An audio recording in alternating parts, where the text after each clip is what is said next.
بینەرانی ئازیزی تەلەڤیزیۆنی کۆمەڵا لەلایەن خۆم و هاوڕێیانی هاوکارم گەرم و گەشتین سڵاوەکانی ئێمەتان پێشکەش بێت. ئازیزان و خۆشەویستان هاتوونیتەوە خزمەتتان بۆ پێشکەشکردنی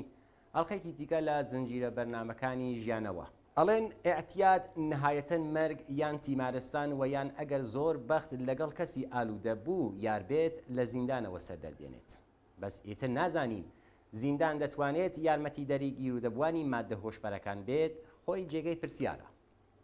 زۆر جاریش بیستۆمانە کەسێک کە بە هەر بیانوویکەوە سەر لە زیندان دەردێنن بە ئالوودەبوون حکمەکەیان بەسەر ئەبن.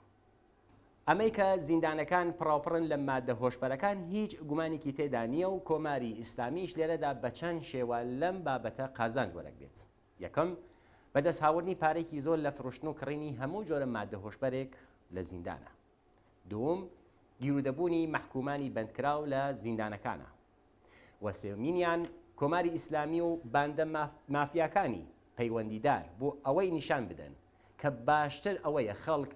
دوور بن لە خەبات و تێکۆشان و نافەرمانیکردنی مەدەنی بۆ ئەوەی کە عاقیبەتێکی باش چاوەڕوانیان ناکات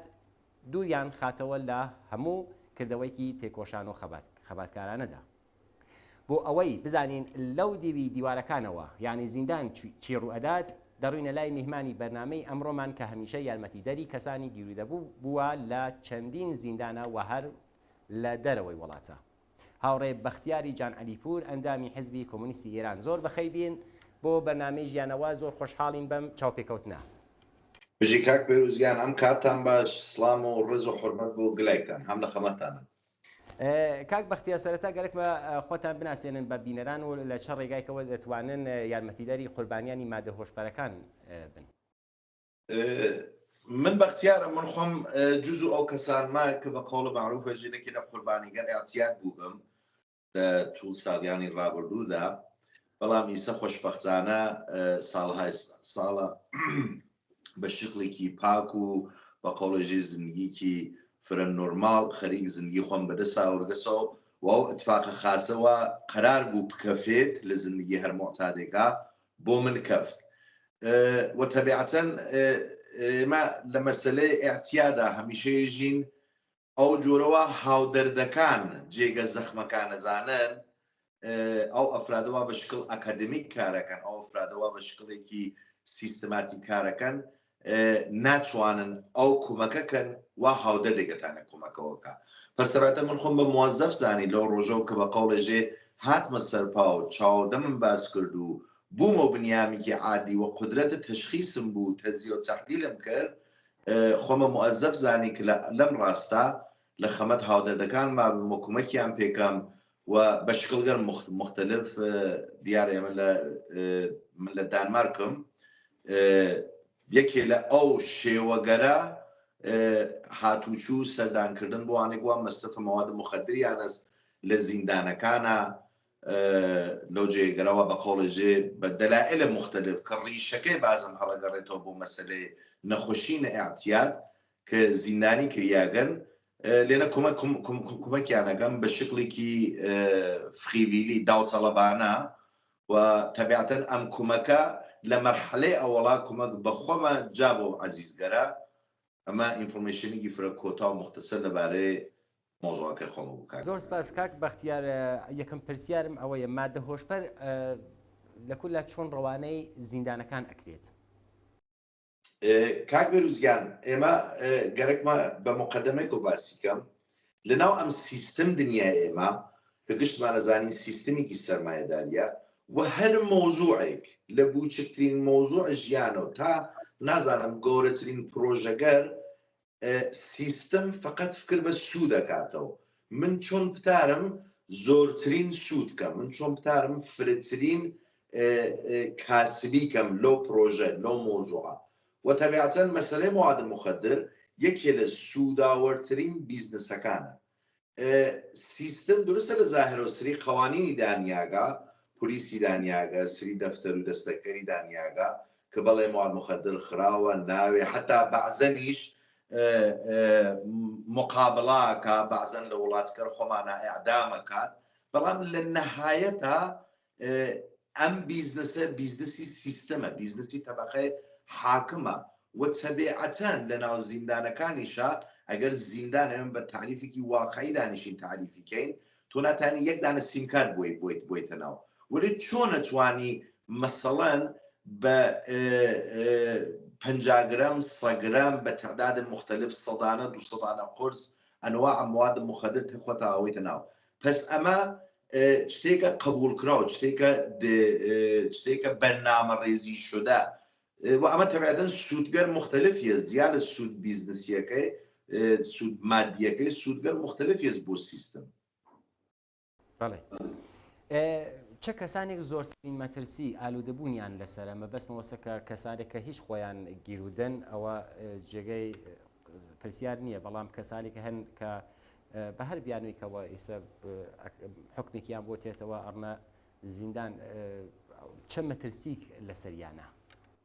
لان چۆنە کاک بێروز تۆ وەختێ بە هەر حکمێکە چی لە زیندان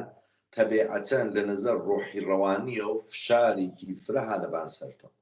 یعنی لە حاڵەتێکی ئستابیل و نۆرماڵە نیت و تەبیعەتەن چونکە مەوادە مخدریش دقیقەن لەبان زێن و مەغز و ڕۆح و ڕەوانە و کارەکە دقیقەن ئەمانە تۆمەگەرێک گەورەی یانێ جواوەکە دەگەر بە یەک کەلیمە بەمەوە ئەو کەسانەوە هانە زیندانە گشتیان هانە معرەز خەتەرە دێروزوویەس خۆب ئستسناگەرێکیش پەیاوێ کە ساڵهای ساڵ لە زیندانا بووبن بەهۆی ئەوە ئینسانگەرێکی ئاگاه بووگەن ئینسانگەری بووگە شناختیان بووگە لە مۆزوع جامعە لە مۆزوع دنیا و لە مۆزوع مەخصوصەن مەسەلەی مواد مخدر و نەخۆشینە ئێتیات توانی گیانە بە سلامت گیان بە دەرکەن وەلێ متەئەسفانە ئەکسەریەتێ ئەو ئەفرادە کە هانە زیندانەکانە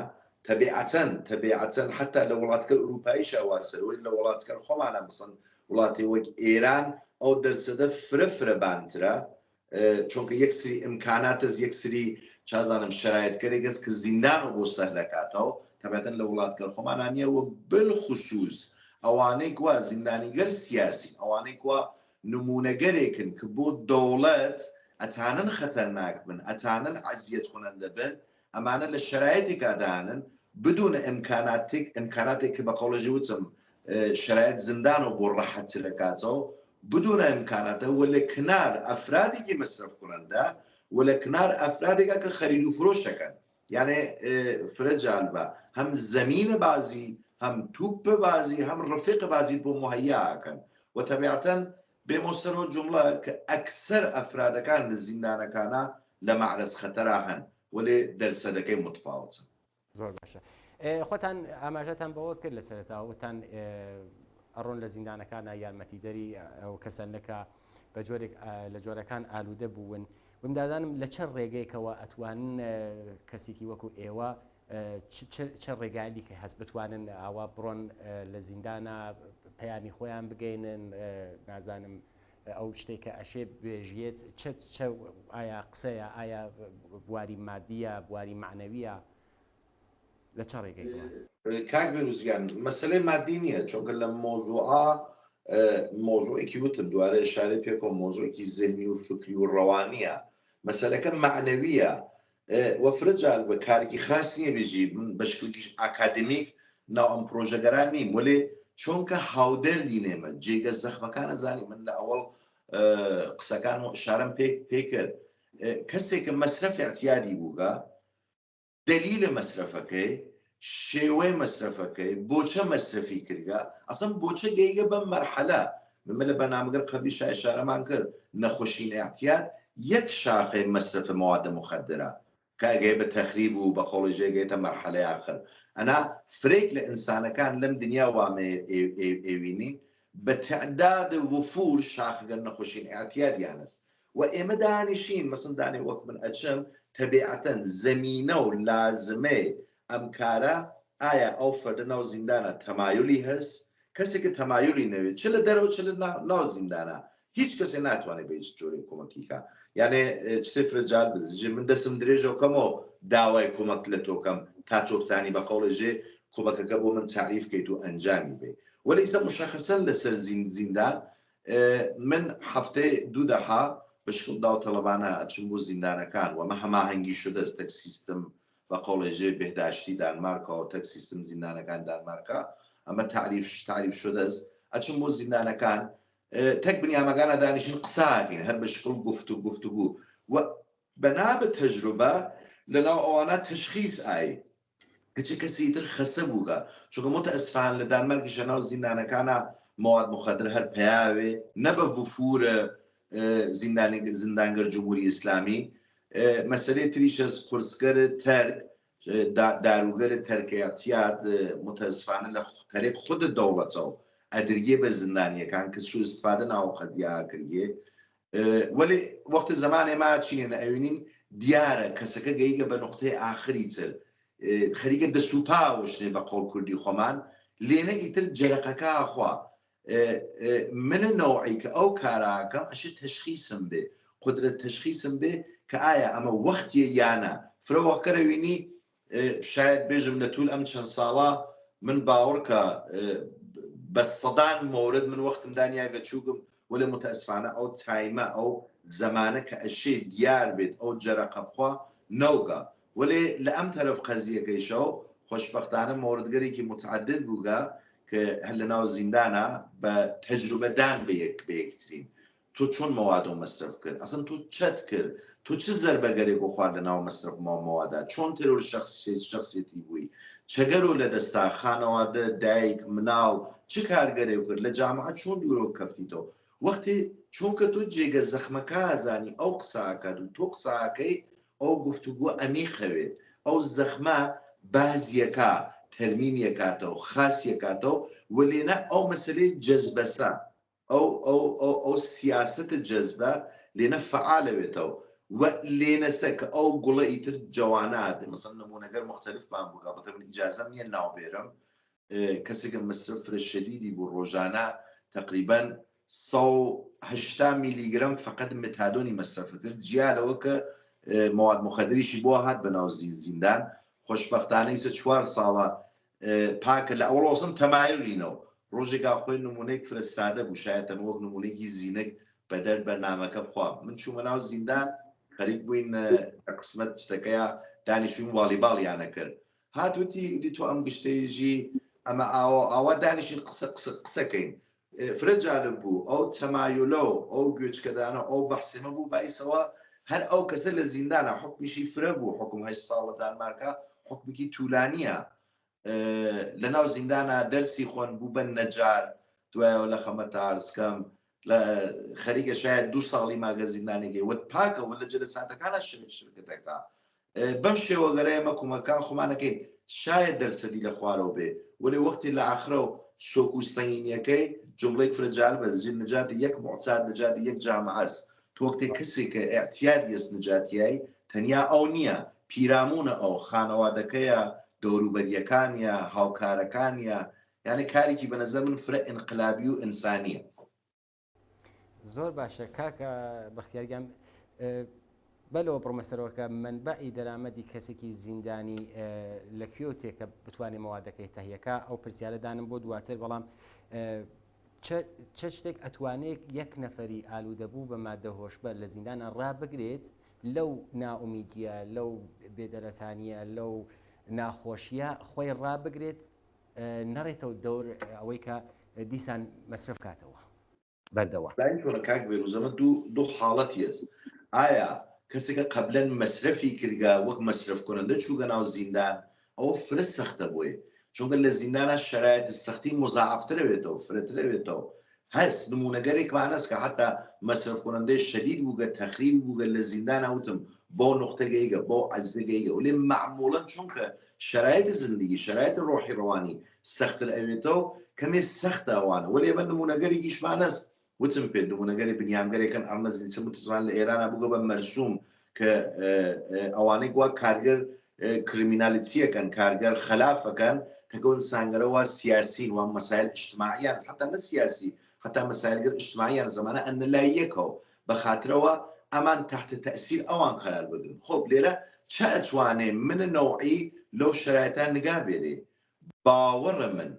باوەڕ و ئاگاهی من میکس ئەم دوانە ئەتوانێت دەرسەدێ فرەبان من لەو شەرایەتە بێتە دەرەوە سالم بێمە دەرەوە من چەنێ نسبت بۆ باوەڕە هەستم بە قۆڵێژێ محکەم بم و تعریفێکی دروستم لێ کردوێ و چەندی ئاگاه بم لەم شرایطە متەئەسفانە یەکێ لە دەلیلگەر ئەسلی کە مەسلەی احتیاط لە تواو جەوامع مەخسووسەن لە وڵاتی ئێمە ئاوا خەریکە ڕشت دەکات مەسلەی نائاگاهیە بنیامەکان نازانن بنیامەکان نازانن کە ئەگەر یەک دەح حتا بۆ یەک دەح کونجکاویکەن مەوادێ مەصرفکەن لە ناو مەغزەما فعل و انفعالاتکەری ئیجادەوێ ئێمە وابەستاوین متوجهش بچەپێت وەلێ جوا و مختصر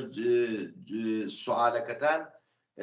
باوەڕ و ئاگاهی فرەتانێ کۆمەکەەوە ئەفرادەکە کە لە زیندانە ئەوانێک وا پاکن هەر بەعنوان بەسن کەسی سیاسیان گرگاسم ناو مەسلەی ئەتیادا نەوگە ئەو باوەڕ و ئاگاهیەتانێ فرکم کومەکیکە بۆ کەسێکیش کە ئەتیادی بوو بۆ بەبوونی مەسلەی ئەتیاد و زیندانی کریاگە ئەشی بۆ نقطە بگەیت ئەو نقطە ئێمە کلمێکمان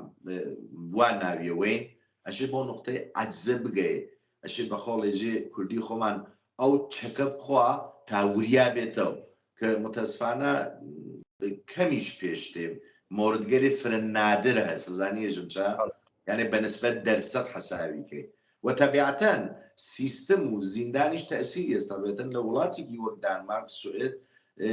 ئەو دەرسەد موفەقیەتە فرەترە تا لە وڵاتێکی وەک وڵاتگەرێ ئێمە چونکە سری ئیمکانات هەست مەسەن کەسەتانێ دەرس بخوێنێ کەسەتانێ کارگەر فەنی کەسەتانێ ئیمکانات وەرزش ئیمکانات ئینترنێت وتەبیعەتەن تۆ یەک سری ئیمکاناتێ کە ڕەبتیز بە مەسەلەی مادی و اقتصادی و لە اختیار تابێت زندگیت سەهلترەوێتەوە ئارامترەوێتەوە پس مەغزت ئارامترە هەرچەند لە فکرمان نەڕێ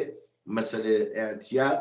نەوێتە تعریفەوە کە بەڵێ کەسێکە لە نظر ئیمکاناتەوە تەئمینە ناتانێ معتاد بێ نا وەلێ ئەتانێ ئاسایشێکی خاستر ئەتانێ پێشگیری لەوە کات کە من واردە مۆزوع ئەتیاد نەوم نە 100% بەڵێ زۆر سپاس ئەوەی گوتم منبعی دەرامەدی ئەو کەسەری کە لە زیندانن بە چه شێوالێک بەدەستێت کە ئەتوانن ڕاحەت دەستڕەسییان بێ بە مادە هۆشبەرەکان منبعەکانی مختلفە کاک بێروز ئەوانەی کە بە قەوڵەژی بە شکل سیستماتیک تەک سیستەمە زیندانە هاوکاریەکەن ئەوکە مشەخەس ئەوانە فرۆشەندن و سوودەوەن و چتەکەن ولی ئەوەی وا مەصرف کننده است بە هەر شکلێ بووگە ئەوە تەمینەکە من نمونەگەر مختلفمان است لە زیندانە کابرا مەسەڵەن لە خانەوادەیە لە دەرەوەی زیندان پۆلی بۆ تامینەکەن یا ئەوێتە فرۆشەندە ئەوێتە کەسێکە لە ناو زیندانە هەرچێ مواد فرەتر مەسەڵەن بفرۆشی یا کەس فرەتر جەستکە بۆ ئەو بیزنسە بە ئیسلاح واردە چرخەی مەصرفیکە خۆ تەبێتەن مواد خۆی هەرزانتر یا بە عنوانە ئشانتیۆن مواد خۆی مفتەیان پێ بەشکڵگەر دزی بەشکڵگەر کارگەرێکی بە قەحتا من نمونەمان بووگە نمونەگەر فرێک وە چۆن زەمان تۆ مواد مەصرفەکەی كل الدنيا ئەوێتە ئەو نقطە تاریکە لێت حتا بە ارتباطگەر نامتعارف جنسی نامتعارف ناوەکە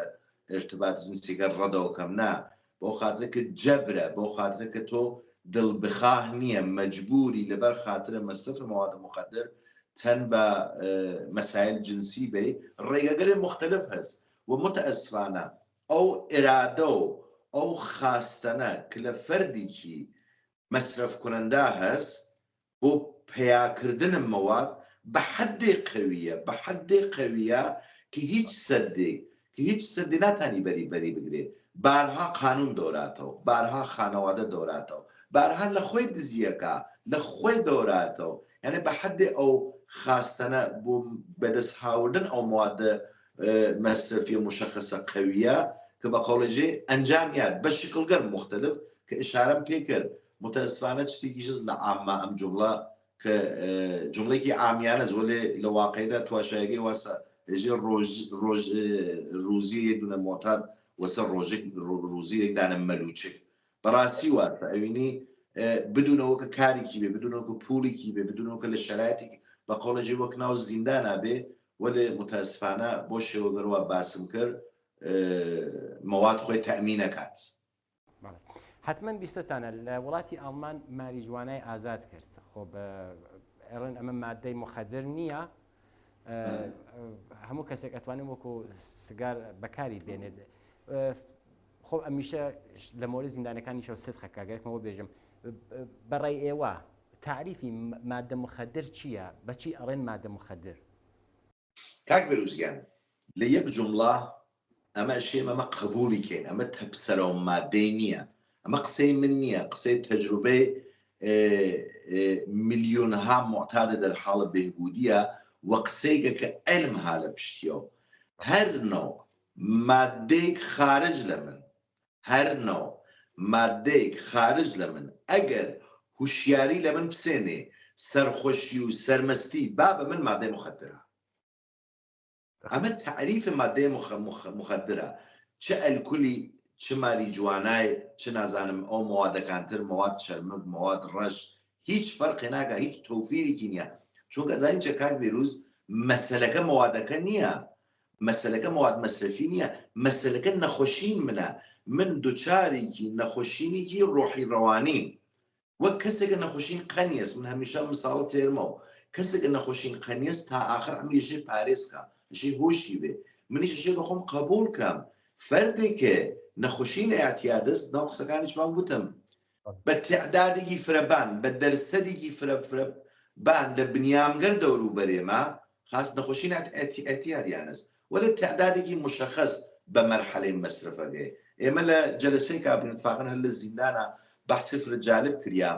بۆچە بەعزە کەسکەرێک هەفتەیە دەحەی مواد مەسرفەکەن وەلێ معتاد ناون یا دە ڕۆژ دەحەی مواد مەسرفەکەن معتاد ناون ئەسڵەن ئەمە چنین جملەیەکمان نییە چنین نمونەگەرێکمان نییە اعتیاد قرار نییە حتمما ئەشێ بکەفیتە ناو خیابان اعتیاد قرار نییە فقط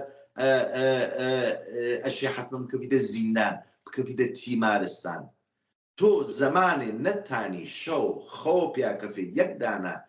ئەلکول یەک دانە ئاوجۆ مەسرفکەی تۆ معتادی تۆ مەسرف کنەندەی تۆ ئەگەر نەتانی مەسائل ڕۆژمەڕەی زندگی تەزیە و تەحلیل کەی توانایی حلکردن مەسائل بە قۆڵژێ فیزیکی و تئۆری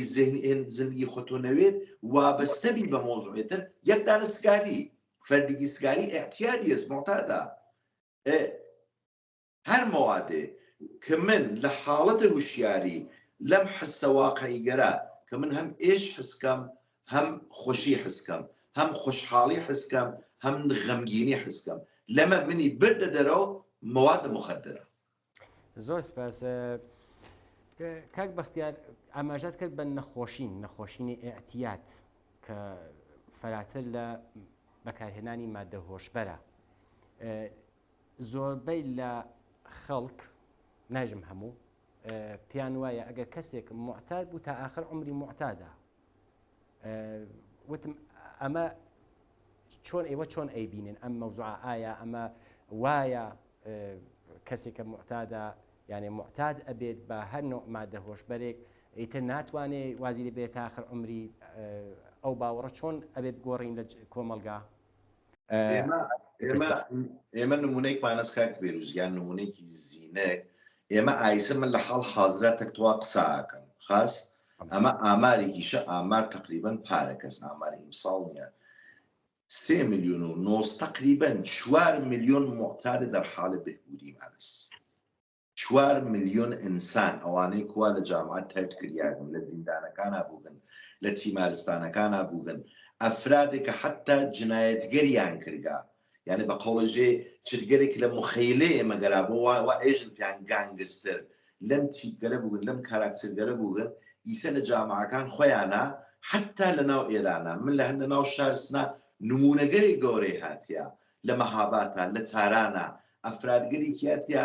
کە تەغییرەکە فرە عەجیبە کاک بێروز فرە عەجیبە ئەم ئینسانە چۆن ئاوە وەختی جەمیان کردگەسەوە بە کاردەک جەمیان کردگەسەوە ئیستلاحێکە کە ئێژن چۆن ئیسە بووگە بە کەسێکی مۆفەق بووگە بە کەسێکی جێگەی متمانە بووگە بە باوکێکی خاص بووگە بە دایکێکی خاص بووگە بە ڕەفیقێکی خاص بووگە بە کەسێک لەبان جامعەکەیەوە تەئسیر دانێ قدرەت تەشخیص و تەزیە و تەحلیلی است ئەمە لە ڕەتبوونەوەی ئەو بەحسا کە کەسێکە واردە چەرخەی ئەعتیاد دەوێت چەرخەی ئەعتیاد واردە چەرخەی ئەعتیاد دەوێت و مەسرەف شڕۆعەکە ئەمەی تر تواوەشی دەستی لێ بشۆینەوە ئەم فکرە کامڵەن غەڵەتە ئەمما لێرە وەلێ ئەمای کەس ئەو کەسە کە ئەشێ بۆ نقطە بگەی بۆ نقطە بگەی تا من بتوانم کۆمەکی کەم تا دایکێ باوکی برای ڕفێقی لە هەر قاڵبێکە بتانێ کۆمەکیکە ئەشی خۆی گەرەکی بێ ئەم مەسلەی مۆزوع مەسرەفەکەس مۆزوعەکەتی نەخۆشی ناتیادا نەخۆشی ناتیات کابێروز باوەڕکە هەرچێ تەجروبەت ناو پرۆژێکا فرەترێتەوە فرەتر شتەکانەوە بۆ ڕۆشنێتەوە لامکرد فرەترۆ بۆ ڕۆشنێتەوە باوەڕ ئەەکەی شاید بژم بان دەرسەدێ فرە بان چونکە من ناتانم ئامارێک نییە ناتانم ڕجوعی پێکەم ناتانم عادەدۆ پێ بم دەرسەدێ فرەبان لە بنیامگەر دەوروبەرێمە نەخۆشی احتیادیان کامڵەن فعالە لە زمینەگەر مختلفە فقط نەگەیگن بە شرایط مەصرف و مشکلەکە هالێرە ئەگەر ئەفراد ئەو عادات و نەقص و قووەت و ئەو مەسلەی خۆناسینە ئەگەر ئەوانە نەناسن ئەم ئەفرادە ئەکسریەتە جامعهانە معرض خەتەر ئاعتیادا متوجهێژم شەپێت یعنی ئەمە شتێکە کە من معتاد ناوم من کوێ معتادم ئەمە دقیقەن ئستارت ئەوەڵین پێی و ئەوەڵین ئاجۆرە ماڵێکە بەناو ئاعتیاد کە دروستەوێت یعنی زمانێکە من وتم من فەرقێکم من جۆرێترم من ناوم من نیم ئەمە دقیقەن تۆ خەریکی زمینە و شرایط فراهەمەکەی بۆ ئەوە کە دقیقەن باوش و بازەکەی کە بەڵێ خەریکی بەرەو مەرحەلەی مەسرەفە چی وەلێ خۆشبەختانە بەرنامەگەری مختلف هەست هەم بە شکڵ ئاکادمیک هەم بە شکڵ ئینگەر تەجروبی دیارە من وەک خۆم شارە بە هیچ کامێکی ناکەم بێژم کامی خاصە کامی خراوە بۆ هەر معتادێک شێوەیەک جواواتەوە بۆ هەر مەسرف کنندەیەک شێوەی جواواتەوە کە بێتەوە باش جامعە باس تەکی دەکەم بە شەرتی ئەو زەمینە دروست بێت و ئەو جەرەقە بخوا وەلێ ئێمەم ئەنجومەنە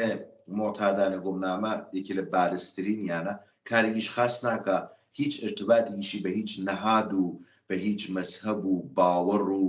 عەقیدەیەکۆ نییە شتێکە کامڵەن ئەنجومەنێکە فۆینینگە کامڵەن کە لە معتادەکان فقط دانیشن تەجروبەی یەکچین ئەنەختیایەکچین بەڵێ من حاڵم ئاوا بوو دلیلی چە بوو چۆن بوو من چۆن لەرزشم کرد من چۆن مەسرفم کرد ئەسن لە کوێنەوە دەستی پێ کرد تەجروبەی تۆ چەست وەفرە جال بە کابی ڕووزا وەختی ئەوەڵدەها مراجعاکەی بەم شرایط هاودەردیە ئەم گفتوگووە ژی مەگەر ئەم بنیامگەرەوە مەسن تەغیریان کردوێ وەلەوەختی ئەریتە ناخی شتەکە و ناو مۆزوعەکە فرە جال بە پارادۆکسەکەی فرە عەجیبەها وەلێ خۆشبەختانە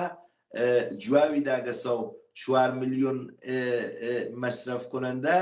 فرەسی زانە دەوران بهبودیە فرە قابلە ئەرزشە یەکێ لە ئەنجومەنگەر قەوی دوای ئامریکا ئەنجومەن ئێرانە خب ئەمە دلیلی چەست دلیلیەوەسە چونکە مەصرف کنندەی فرە هاتیە ئەزانیێژم شەپێت وەلێ گەزافە گویی نەکەم بە هەر معتادێ لە هەر حاڵەت و مەصرفێکە بە هەر تەخریبێکە و شەک وتیانەوێ ئومید ئەوە هەست دوارە بە زندگی بکەڕێتەوە وەجالبە ئەو جملەیشە بێژم قسەکەم کۆتاکەم هەر ئەو باوەڕ و خاستن و ئێرادە هەست بۆ پەیاکردنە مەصرف مەواد بۆ پەیاکردنە مەوادە مخەدر کە لە بەحس قەبلێکەمانە ئشارەم پێ کرد ئەم ئەفرادە وەختی تێنە ناو زندگی عادی وەختی تێنە ناو پرۆژەگەر زندگی عادی بە حەدی ئینسانگەرێک تەوانا ئینسانگەرێکی هەدەفمەند ئینسانگەرێکی مبارز ئەسڵ زندگی ناویانە ئەشکۆفێ ئەسڵ دیدێتریانەوێ چونکە تەجروبەی ئەوەیانە هەست ئەو خصلەتە هەر لە ناویانە بووگە وەلی لە مەسیرێکی غەڵەتا بەکارچووبە وەختی ئاگا هەوێتەوە خۆی ئەناسێ تەشخیصات تەحلیلەکات ئەوەختە تەسلیمگیری ئەنجامات و عەمەڵکرد واردە عەمەڵکرد دەوێ و زندگیان فرە عەجیبە یانێ بنیامگەرێکی فرە موفەقەون پس ئەم شتە هەست بەڵێ هەر کەسێک ئەتوانێ معتاد بێ و هەر معتادێکیش ئەتوانێ پاکۆ بێتەوە دۆستپەیانێت بە جۆرێک لە تەوزەحاتەکانی ئێوە تێگەیشتم کە بەکارهێنانیم هەر جۆرە مادە هۆشبەرێک بەشێکی لە نەخۆشی ئاعتیادە بڕینە سەر پرسیارەکان زیندانەکان بێجگەل لە ئاعتیاد چەند مەترسیکتری هەیە لەسەر بەندکراوان یعنی لە بواری ڕۆحی ڕەوانیەوە چەند مەترسیکتر هەیە چونکە ئەو جۆرەی کە تێگەیشتم فەرمووتان کە ئەتیاد مەقولەیەکی جیاز لە بەکارهێنانی مادە هۆشبەرانە لەو پرۆسەیە بەڵێ.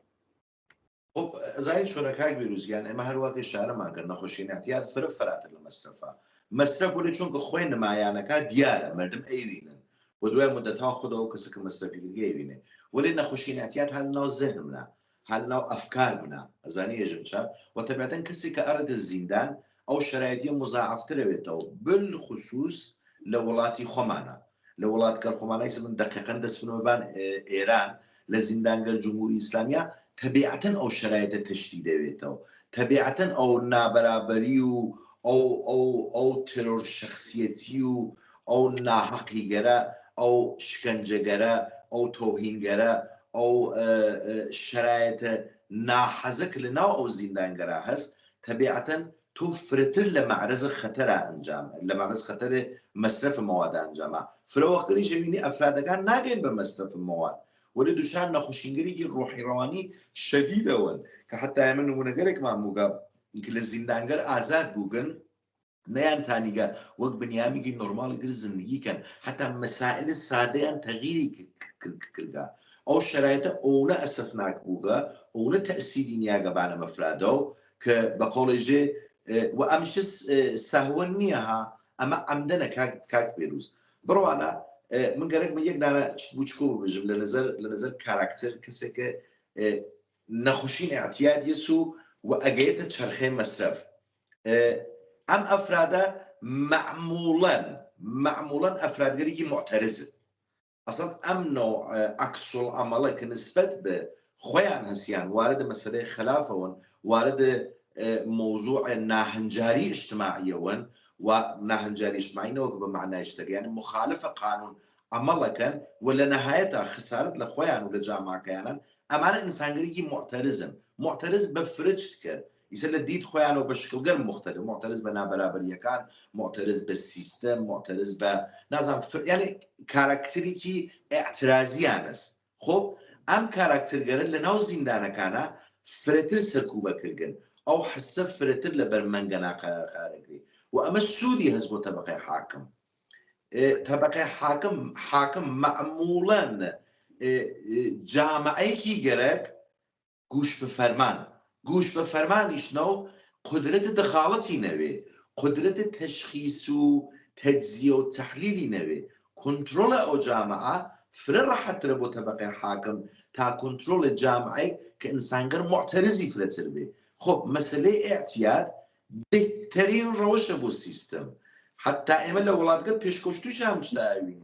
ئەوینین ئەفرادێک کە بە شکلگەرە مختلف ئینسانگەرێکی معتەرزن و بە شکلێ خەریکن ئیتر ئەمنیەتە سیستم ئەخەنێت خەتەر ئەمانە بە شکلگەرە پزیشکی معتادیانەکەن وابەستەیانەکەن بە قورسکەر خەو بە قورسکەر ڕەوانگەردان لە قاڵب نوسخەگەر دوکترە ئەوی نەسەدە و کابرا کولن ئەرەتێک حاشیە و کولن خارجەوەی لەو مۆزوع وابوویە ئەو کاراکتەریە وابەستاوێت و تەبیعەتەن فرە ڕەحەترە کنترۆلکردنی بۆ تەبەقەی حاکم و سیستم من دڵم نایە بێژم هاتینە کۆتایی بەرنامەکە بەڕاستی قسە و باسەکانە زۆر بەجێگە و زۆر قوربارە وتم خۆتان وەکو ئەوەی کە پەیامێ بگەێنن بە خەڵک بۆ دایک و باوکان کە مناڵیان گیر و دەست بۆ کەسانێک کە لە بنەماڵیانە گیرودەبوونێک هەیە چونکە بە پێی ئامارەکان ڕاحەت دەتوانین بیژین 20 میلیۆن کەس لە ئێرانە بە جۆرێک دەرگیرن لەگەڵ مادە هۆشبەرەکانە لەگەڵ ئاعتیادا ئیسە کەسێک بەکاری تێنێت لە فرۆشتن و کڕینیە پەیامە چییە ئێوە؟ من گەرێک بە مساڵێکەوە بیتێرمەوە مساڵ خۆم بێم و کابێروز من یەک ساڵ ئاخرە مەسرفم لە ناو قەتارەکان و ئۆتوبوسەکان دانمارکا کۆپنهاگا من گایمە کرد من دوو دەفع ئۆڤەردۆسم کرد و ئەمە قابلە لەمسە و قابلە چتە بۆ خانەوادەگەرێکی وایە احتیاجیان مەسرف کونەندەیان هەست و بە خودە ئەو کەسکەرە کە ئەم بەرنامەیە ئێوایبینن هەمیشە ئومید هەست بە شەرتێکە من ئیجازە بەم ئەو ئەتفاقەوە قەرارە بکەفێت یعنی من گەرێکمە ئەوە قسە ڕووبە هاودەردەکانم بیکەم ئەزانم فرە تاریکە دنیای ئاعتیاد فرە تاریکە فرە خەمینە پڕیە لە محنەت و سەختی و ترۆر و یعنی هیچ هەرچێشتە تاریکە لێنا وەلێ باوەڕکەن ئەگەر ئەو جەرەقە خۆتان گەرەکتان بێت و ئیجازە بن ئەفرادێک کە هاودەر دێوەن بتانن تەقازای کومەکیان لێکەن ئێوەیش ئەتانن 4 ملیۆن نمونەمانەس یانێ گەرەکمەوە نەویدە بەم کە ئەو ئەتفاقە خاسە ئەکەفێت شەکتان نەوێتە بۆ مەسەلەی خانەوادەکانیش من هەمیشەم قساکەم خانەوادەکان تا ئەو جێگەوە ئەتوانن ئەشێ باوش و عشق و ئەمنیەتیان بۆ کەسێک کە مەسرف کنەندەست باز بێ وەلێ بە هیچ شکڵێ ناوێت ساپۆرت ماڵیکە کەسێک کە هانە ناو مەسرفە ساپۆرت ماڵیکردن مەسرف کنەندە یانێ جواز دەفکردن جواز دەفن سادرکردن ئەو فەردە وەلێ لە کنارەوە ئەشێ زەهنیەتێ بەنە ئەو مەسرف کنەندە کە هەر وەختێت تۆ گەڕیایتەوە بۆ باوشێمە ئێمە هەر بەو گەرمیەوە هەر بۆ عشق و محەبەت و ئەمنیەتەوە تۆ پەزیراکەین وەهاین لە کنارتوە نە ئەوەکە چونکە تۆ زمانی مەسرف کنەندە بوویی تۆ ئیتر ئەمە ئەم ئەنگە هاپێتەوە تا ئاخر عمرت خلاصە ئومیدوارم دنیایکی بێ موادمان بێ کە کەمێ سەختە چونکە سیستمەکە نیازیەوەسە وەلێ ئومیدوارم بم بەرنامەگەرەوە کابێروز سعی و تەلاشلانەوە بێ ئاگاهی لەبارەی مواد مخدرەکان و لەبارەی خماری ناشگی